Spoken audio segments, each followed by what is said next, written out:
വർക്കലയിൽ MDMA-യുമായി 4 യുവാക്കൾ പിടിയിലായി. മോഷ്ടിച്ച ഇന്നോവ കാറിലായിരുന്നു സംഘത്തിന്റെ ലഹരിക്കടത്ത്. മേഘ്ന മുരളി ഈ വാർത്തയുടെ കൂടുതൽ വിവരങ്ങൾ നൽകാൻ നമുക്കൊപ്പം ചേരുന്നു. മേഘ്ന, പറയൂ.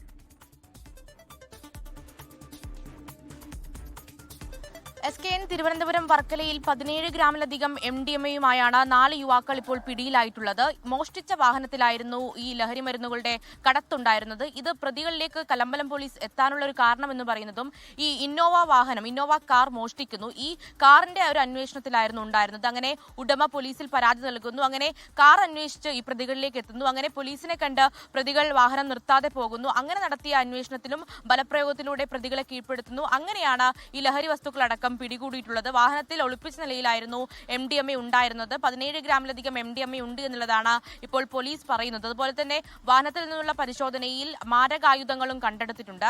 ഇതിൽ മറ്റെന്തെങ്കിലും ക്രിമിനൽ പശ്ചാത്തലം പ്രതികൾക്കുണ്ടോ എന്നുള്ള കാര്യം കൂടി പോലീസ് അന്വേഷിക്കുന്നുണ്ട്. ഇപ്പോൾ പിടിയിലായിട്ടുള്ളത് അർജുൻ, അരുൺ, അബ്ദുള്ള, അനൂപ് എന്നിവരാണ്.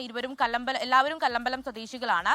ഈ വാഹനം കഴിഞ്ഞ ദിവസമാണ് കല്ലമ്പലം പ്രദേശത്ത് നിന്ന് മോഷ്ടിക്കുന്നത്. അതിനുശേഷം ഇതിൽ വാഹനത്തിൽ MDMA കടത്തുകയായിരുന്നു എന്നുള്ളതാണ് ഇപ്പോൾ പോലീസ് പറയുന്നത്.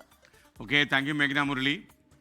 ലോകത്തെവിടെയായാലും ഏത് സമയത്തും 24 വാർത്തകളും ഓഗ്മെന്റഡ് റിയാലിറ്റി പാക്കേജുകളും എക്സ്പ്ലെയിനറുകളും വിശദമായി കാണാൻ ഞങ്ങളുടെ യൂട്യൂബ് ചാനൽ നിങ്ങൾക്ക് സബ്സ്ക്രൈബ് ചെയ്യാം.